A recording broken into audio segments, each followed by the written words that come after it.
Growing up, many of us heard fairy tales of true love, the power that prevails all. However, now growing up, we have come to realize love no longer could conquer all, or how to even find love. Songs have been written, poems have been told about this loss of love we believed in childhood. We were tricked into believing this fairy tale, but were these fairy tales ever really real? Looking at Disney's Mulan, it tells the story of a young Chinese woman that never truly fit the view of what a woman should be.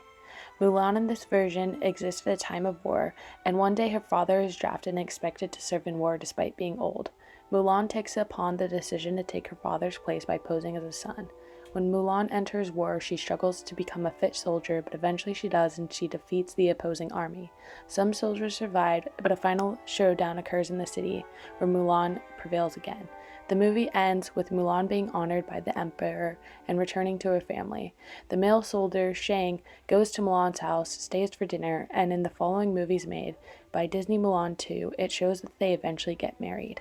However, is Disney's version really the truth? The original story stems from a poem called The Ballad of Mulan, which is believed to be created sometime in 386 and 535 AD. Since then, the story of Mulan has been shared and told countless times, till eventually it is wrapped up in this nice fairy tale version by Disney. The reality of the origin of this story was Mulan was not trying to run away from the idea of femininity, and instead is about a story of a woman embracing her womanhood and Chinese culture of being able to honor her family. Mulan in this story breaks beyond gender roles of proving herself equal to a man by fighting for her father and her country. But instead of being honored by her country and finding love, the reality is much darker. In The Ballad of Mulan, it stays relatively true to the Disney version of her going off to war, defeating the enemy, and coming back. Yet in the poem, there is not a love interest for Mulan. Instead, she is satisfied with being able to return back to her family, and in the ballad, Mulan assumes back her feminine role of putting on makeup and ends with a thought about the differences between men and women. In many versions of the story, in fact, there is no happy ending for Mulan. Instead, when Mulan reaches her family, she learns of her father passing away.